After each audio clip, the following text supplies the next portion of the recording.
ବାପା ବାପା ବାପା।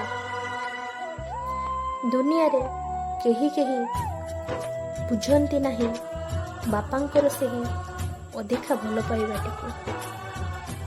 ହୁଏତ ବା କେହି ବୁଝିକି ବି ଅବୁଝା ହୁଅନ୍ତି। ସମସ୍ତଙ୍କ ପାଖରେ ମା ହୋଇଥାନ୍ତି ଅତି ପ୍ରିୟ ଏବଂ ମନର ମଣିଷଟିଏ।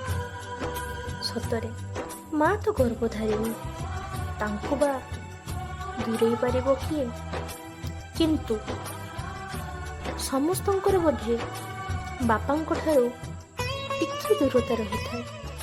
ସତରେ ଯେମିତି ମନେ ହୁଏ ମାଇଲ ଖୁଣ୍ଟଟେ ପରି ବାପା ବହୁତ ଦୂରରେ ଛିଡ଼ା ହୋଇ ରହିଥାନ୍ତି।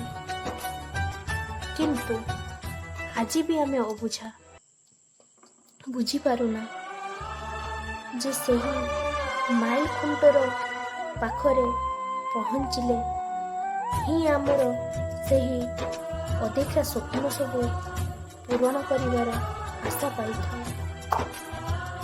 ବୋଧହୁଏ ଆମ ପାଖରେ ବାପା ସେହି ଗଧଟିଏ, ଯିଏକି ଆଜୀବନ ଏଇ ଯେଉଁ ସଂସାର ରୂପକ ବୋଝଟିକୁ ମୁଣ୍ଡେଇ ବୁଲନ୍ତି।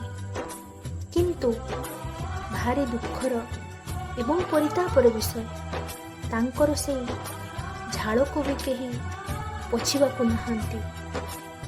ହୁଏତ ବା କେବେ ଏମିତି ହୁଏ, ଗଧ ପିଠିରେ ବୋଝ ଲଦି ଦେଇ ଯେମିତି ଆମେ ଶାନ୍ତିରେ ବାଟ ଚାଲୁ, ଠିକ୍ ସେମିତି ସିଏ ମଧ୍ୟ ନିଜର କଷ୍ଟ ବଦଳରେ ଆମକୁ ମନ ଭରି ଆନନ୍ଦ ଉଜାଡ଼ି ଦିଅନ୍ତି। ସତରେ ବାପା, ତମେ ନମସ୍ୟ, ତମେ ପୂଜ୍ୟ, ତମର ତୁଳନା ନାହିଁ। I love you, Baba.